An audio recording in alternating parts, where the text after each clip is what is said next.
sports fans from all around the globe. I am your host, Jeff Dawson, East Coast Sports Investors, and this is your Breakfast Bankroll, Tuesday, December 27th, 2021.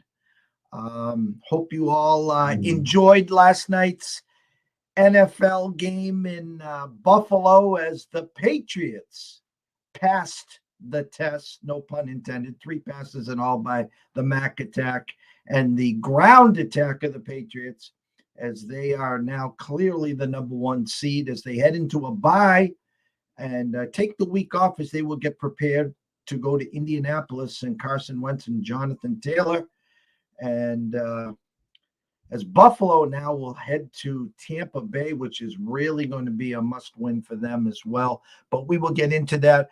So from Cape Cod to Cancun, from Tampa to Taipei, from Vegas to the Vatican, let's talk some sports. And let's bring in our co-host from the Palm Tree State himself, the one and only Mr. Scott E. Webb.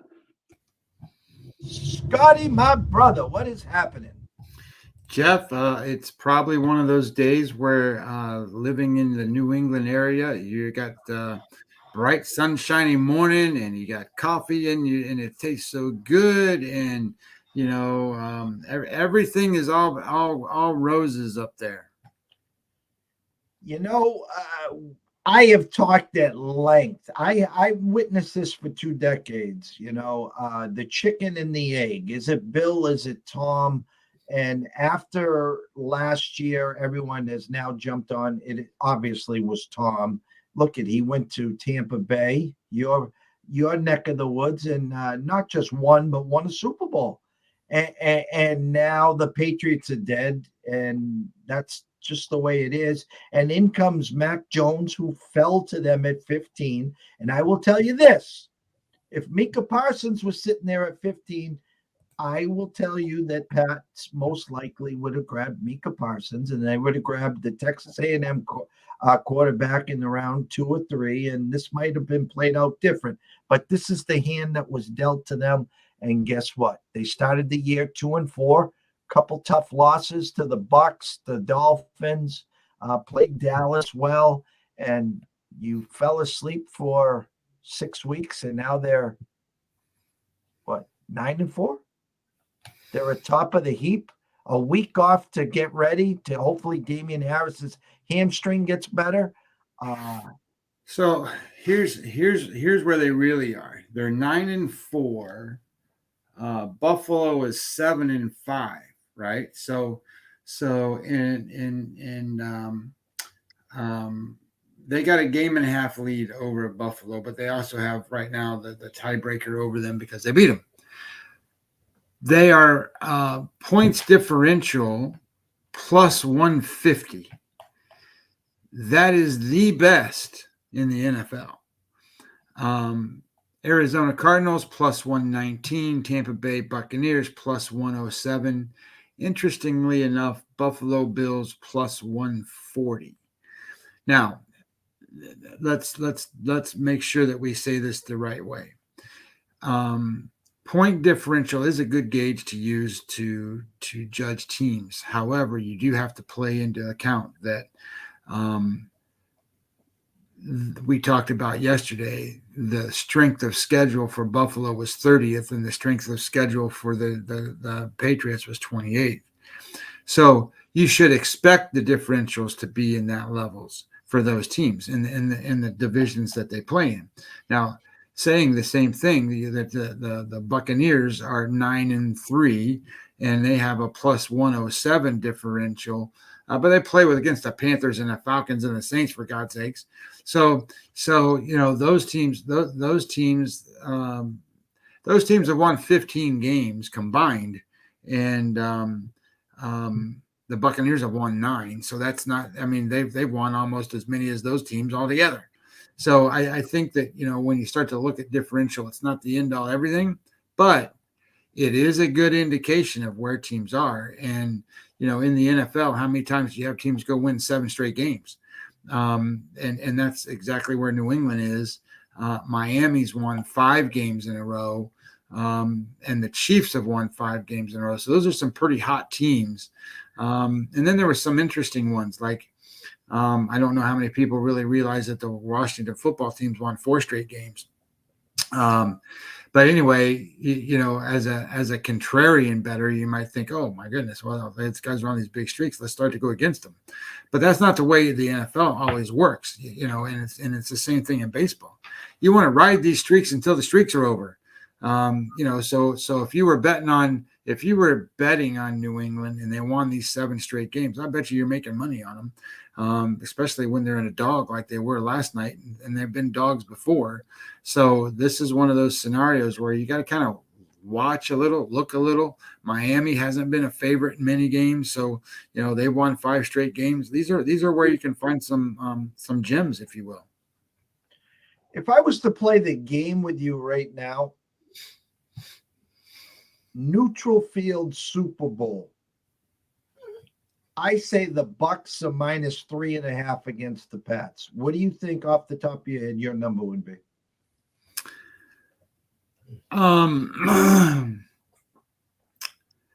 would guess it would be somewhere in that neighborhood. The reason I say that is because my numbers are based off of points per play in a lot of ways and yards per point, and how those numbers come out. And Tampa Bay's got one of the better offenses, and they've got a decent defense. But I'm telling you, New England's defense is showing up, and that offsets some of that stuff. So yeah, I would say that's probably about right. I mean, if you look at look at this week's game with where it is with Buffalo, right? So Tampa Bay's 3.5-point favorites at home against Buffalo. So they're saying they're about an equal team. I'm going to tell you after what Buffalo's been doing the last few weeks and who they've been playing, I don't think they are an even team. I think Tampa Bay is a better team. And I think 3.5 is probably not high enough in that game. But that's just, just preliminary looking at it and sort of breaking it down to a little bit of a degree. But I would also say that when you match that same Tampa Bay to New England, and they played already, and they played in New England, and what was that, a 1-point game, 2-point game, something like that? It's like 19-16 or something. Yeah, the Pats went for the field goal from downtown and missed. Yeah, Brady, like 19-16 or 19. I mean, it's like 2 points or 3 points, something like that. It was a 2-point. Yeah. So I tend to think that this line with the Buffalo Bills, they're getting more credit than what they deserve. And I think Tampa Bay at this point is not getting the credit that they deserve because, yeah, they're the Super Bowl champions and they're going to get bet on a little bit. But that soured some when the season started. And now when I go look at the EPA numbers on defense for Tampa Bay, for example, and I broke these down again. This is from week 7 on, not from the beginning, but week 7 on, Tampa Bay is number 3 against the pass. That's pretty damn good. Now, you would think they were great against the run, but they're not. They were 25th against the run. Now, when you look at success rate, they're 11-14. So that's way better, though, than when they started out. When they started out, they're in the 20s and getting hammered. So now they're at least middle of the pack. And DVOA, I don't even know why I even look at that number anymore. But DVOA has them number 1 against the run and number 5 against the pass, and they ain't that good. That's why I don't like DVOA. It's all screwed up. I'll just add this. The 3.5 number makes sense. They're at home. They're the defending champs, yada, yada, yada. But let me ask you one question. Do you take into factor desperation? Meaning, again, there's no such thing as a must win. I do not care. I hear that all the time. Well, they got to win. Well, there's no such thing. Yeah, they got to win. That doesn't mean they're going to win. My fact of the matter is, if Buffalo loses this game, they're in a world of hurt. Well, yeah, they'll be 7-6. and 7-6 makes them 2 full games behind New England and the tiebreaker with New England. And then 7-6 actually puts them in a position where they're going to be battling with teams like the Colts and the Raiders to even make a playoff spot. But I think they got a soft schedule at the end, and I think New England's got they play the Colts and then two Patsies too, right? They play not Patsy. Miami's not necessarily a Patsy game, but I think I think Buffalo goes to Tampa. They get the Panthers in between, and then they come back to to New England, and then I know New England ends at Jacksonville at Miami. And as we talked off the air, I don't even know for the Pats at that point if that Miami game, and I'm saying this tongue in cheek, will mean anything at that point. I still expect Kansas City to be chomping at the bit as this comes to a head here. I don't have the schedule in front of me, but I thought that was kind of the thought. It might mean something to Miami. No, that's my point. That is my point. And the Patriots' success rate in Miami in December when Tom was here was not that good. So, all right, it's bowl season. And for you and I, we won't be back here until Saturday. We will be here on Wednesday tomorrow with Andrew McGinnis. We might have a guest on Thursday with Sharapan and a newcomer also as well. Jake might be coming on board later this week on Friday. But so what I wanted to do, Scotty, today is let's bring up Thursday night. Let's bring up Pitt in Minnesota. Let's show everyone the numbers here. And let's see what we can do and maybe help some people here get ready for that game. And then maybe talk about one more college game before we sign off today. Thursday, 8:20, rotation number 101, 102, Pitt in Minnesota. Minnesota opened up 3.5, now 3. This Pittsburgh team who beat the Ravens, we were on the Pittsburgh money line, and they decided to go for 2 and had the play. He was open and just off the hands of Mark Andrews. A Minnesota team that has just been right there every damn game, whether it's OT, whether it's a missed field goal, missed extra point. Every game has come down to the wire. Now that tie that Pittsburgh has put them back in. That was a must-win for them. They stayed alive.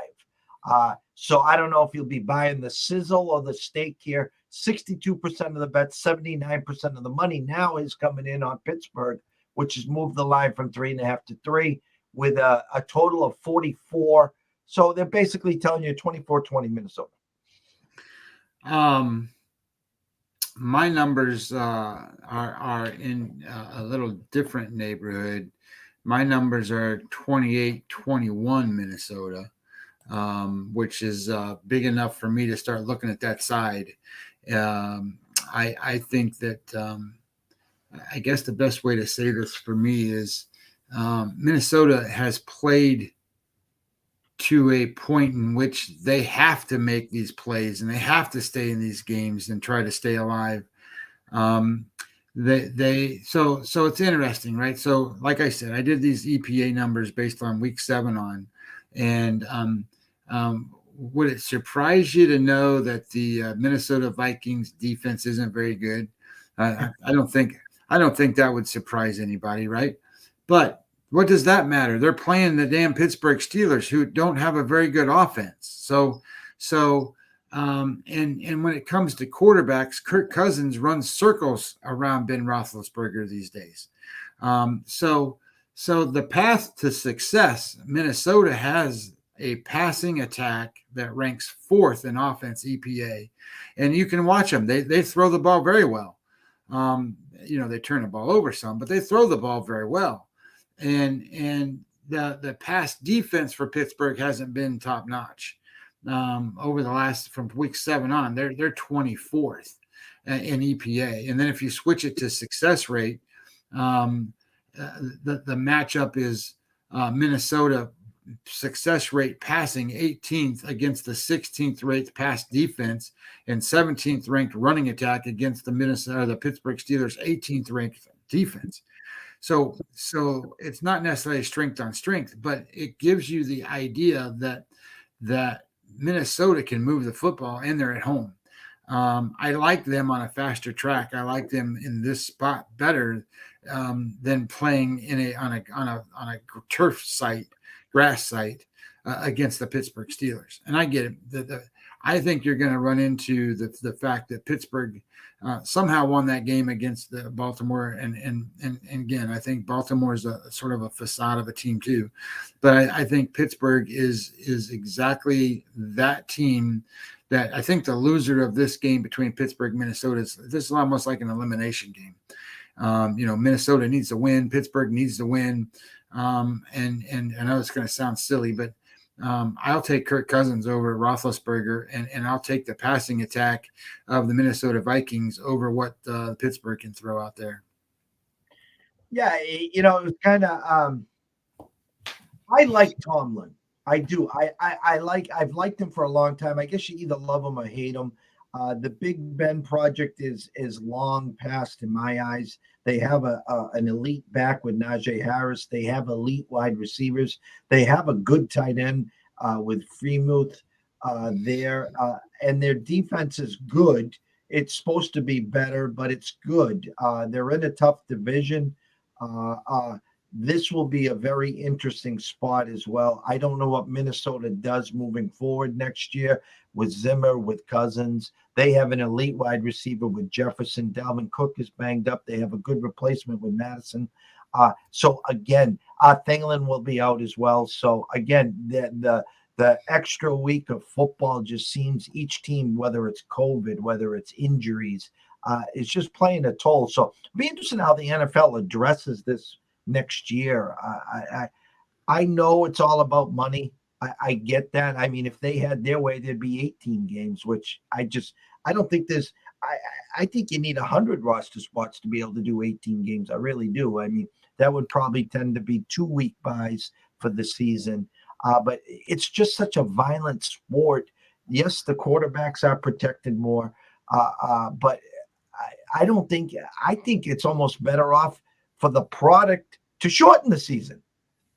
So here's an interesting number for you, Jeff. There are 2 teams in the NFL, only 2 of all the teams that have a losing record. So these teams have a losing record, but have a positive points differential. There's only 2 of them. The Philadelphia Eagles are one of them, and the Minnesota Vikings are the other one. So in a lot of ways, what that tells you is they've been very competitive in every game they've played, and that they have lost games that they should have won. So then you look at the Pittsburgh Steelers, and the Pittsburgh Steelers are 6-5 in one. But there's not many teams that you're going to be able to go and say, hey, this team has a winning record, but a negative points differential. They're minus 42 points on the season, and they've won more games than they lost. So that tells me that they've been pretty damn lucky, and that they're in a position where maybe they blew out somebody one time and got some got some of that in there. But the Chargers are minus 1 point. So I mean that's pretty even for a team that's won more games than they lost. There is no other team other than the Pittsburgh Steelers and the Los Angeles Chargers. Well, the Chargers are minus 1, so I don't even count that. That has a negative points differential, and they've won more games than they lost. I think that's pretty telling. It tells you a lot about what these teams are about. All right. You know what, Scott? I'm going to throw you a curveball. We talked about this before the day started. I'm going to throw you a curveball here, Scotty. Let's talk some NBA hoops here. Got it. There's a 3-game docket in the NBA, and we had talked off here, so I'm going to give you the stage. 7:35, rotation number 561, 562, Brooklyn at Dallas. Line opened at 2.5, is now shot to 4. 3.5 at WinBet. I would have to say this has something to do also. The quick move overnight might be with Luka. Little banged up. Is he in? Is he out? But I'm going to give you the stage here, Scotty. Well, let's preface this because no one's heard me do a basketball game in a long time, or not, or at least so far this season. And it's just like everything else that I do. I break it down sabermetrically, and there's what's really cool about the NBA is they have a stat called A4F, and those are called the four factors, right? So the four factors in basketball are the four things that determine the outcomes of basketball games. And I don't know if people really understand what they are and how they work and all of that stuff. But it's kind of interesting because what's cool about the four factors.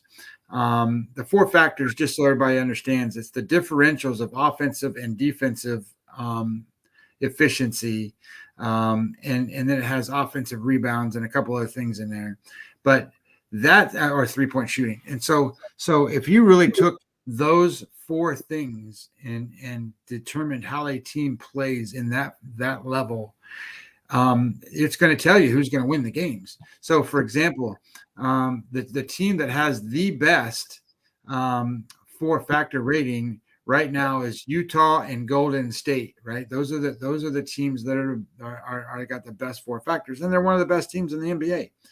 So it's interesting when you look at who's the worst. That's Detroit, Toronto, and Oklahoma City, and they're all the bad teams. So if you kind of follow that statistic, you're going to find yourself in a way that's a little bit better than what you think as you go along. Now, I use that as a different mechanism, and I'll tell you what it is in a second. So my numbers come up with offensive efficiency, defensive efficiency, pace or possessions on the game. And then I utilize the defense above average, whatever that average is in the NBA, to make the effect on the scoring. So as it turns out, my line in this game, or my number in the first game, the Brooklyn game, I like Brooklyn in this game. I got them at 113 points and Dallas at 104 points. That's 9 points margin. That's a 217 total. I think the line's 215.5 or something like that. And then when you look at the four factors, Jeff, Brooklyn is in the positive, and they actually are number 3 in all of basketball. But on the road, what's interesting with them is they are the number 1 road basketball team in the four factors. So what that tells me is they have the ability to stretch the winning process. And then when you look at what Dallas does, and Dallas's four-factor rating at home, they are, well, let me flip it to the right way. Dallas ranks 18th at home. So they're actually a negative four-factor. So if they're a negative four-factor at home, and you got a four-factor advantage for Brooklyn, and I got the line at 9, I think that line can stretch. I think you're going to have a double-digit Brooklyn win here, and I think you should play the Brooklyn Nets minus the 3.5. All right. Yeah, it's four across, and like I said, overnight it was 2.5. It's gone to 4. Again, keep an eye on Luka. I think that has a big tell on that as well. I guess what I want to do here now, Scotty, is I want to go over closing thoughts here as we're getting closer to the NFL season. Finishing off, I know that, listen, the NFC, no one's still talking about Arizona. Okay, they got D-Hop back. They got Murray back. They got a huge game Monday night against the Rams. Is it Monday or Sunday night? Against and you know, you got Tampa, you got the Rams, you got Arizona. Of course, you're still going to have Dallas in play. And I tell you what, 4 weeks ago, the NFC East was already done. It was done. It was over. And all of a sudden, Jalen Hurts and company gets that thing cranked up. And in comes, as you said, the Washington football team. Hats off to Ron Rivera and where that's going. I just think it's a crapshoot, and then the way the AFC is now, there has been some separation between the Patriots. Kansas City has gotten their act together. If I had to ask you to pull out a crystal ball, closing thoughts. Again, we still got a month plus to go. What do you see shaking out in your eyes, and why? I think the NFC is a dominant league this year. I think that the AFC firepower is lacking to match the firepower of the teams in the NFC. I think that's number one. I think number two, when it comes to the NFC, right? You're talking about the Cardinals, the Packers, the Buccaneers, the Rams. And I'm even going to throw the 49ers in there. I know they're a little bit down the way, but I think that's a team that could come on here as their health goes. You can't pass up the Cowboys yet. I mean, they're 8-4, but I mean, I get it. They don't play nobody. But these are really good football teams. And you started off the conversation by saying nobody's talking about the Arizona Cardinals. The Arizona Cardinals just went through a time period without their quarterback and without their best wide receiver, and they still beat teams. I think they were 2-1 in that time frame, right? I think McCoy won 2 and lost 1. Yeah. And I don't think you're going to find too many teams that are going to be able to do that. But that being said, I think the Arizona Cardinals are not getting any respect from what they deserve. I think the Arizona Cardinals are probably the best football team in the NFL, numbers wise. They show up a lot of different ways and show up in a lot of different stats. Anyway, you can go down the list with a lot of these teams and go, hey, Green Bay, okay, they're all throwing the ball, or their defense carried them for a little while, and they're all about Rodgers. The Buccaneers, okay, well, they're a great offense. The defense hasn't clicked yet. The Dallas Cowboys, I don't even know who they are anymore. That's just a weird team because they're 8-4, but their defense is good against the pass. They can't stop anybody running the ball, and they can't run the ball. And then the Rams got to be one of the most underperforming teams that there is out there. And then the Washington football team and the 49ers and the Eagles, all those teams are all pretty good. And then in the AFC, you got the New England Patriots, who are showing that they're the best team in the AFC. I mean, they're showing that they got the best defense, and statistically they got the best offense, but nobody knows that. So the Ravens are very disappointing in an opportunity where they can go out and take advantage of things they don't. Their defense isn't as strong as they used to be, but I tend to think that you're going to run into the Chiefs as being the team to beat. I just think that that's the way it's going to go over there. They got so much firepower, and to be honest, their defense is playing a lot better, and they don't need it to be a number one defense. They need it to be a middle of the pack defense and let the offense do what it needs to do and then make some stops. The Buffalo Bills, I think, are out. I mean, as far as I'm concerned, I don't think they're going to be a playoff team that makes any big run here. So I'm looking at Chiefs, Patriots in the AFC, and I would be, I guess, hard pressed to tell you if I wasn't looking at Cardinals, Packers, Bucks in the NFC. I mean, I think, that Buccaneers Packers game, they've already played each other. They played each other last year. Whatever it is, I think that the Bucks get up for that game as long as they don't have to play the goddamn Saints, Jeff. Well, it's funny because as you're reading the NFC elite, Cardinals, Bucks, Packers, Rams.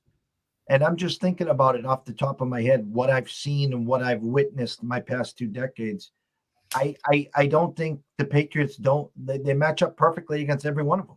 I don't think any one of those put the fear of God. We talked yesterday about the Pats and their schedule. And I poo-pooed the effect, they played Tampa. They played Dallas. Yes, they lost to the Dolphins. Yes, they lost to the Saints. But once they've got this thing clicking, it's the old Pats in 01, 02, 03. It's the defense. We don't have to put Mac into these situations. Our defense is strong enough. We can run the ball whenever we want to. And the point of the matter is that Kansas City has the one outlier. You talk about home field, especially in January. Kansas City has the outlier. The defense is playing better, but it's Mahomes. So Mahomes can play on the moon. They can come in and he doesn't make mistakes. They're going to go as far as, if they win the turnover battle in every one of these games, I think Kansas City will be the team.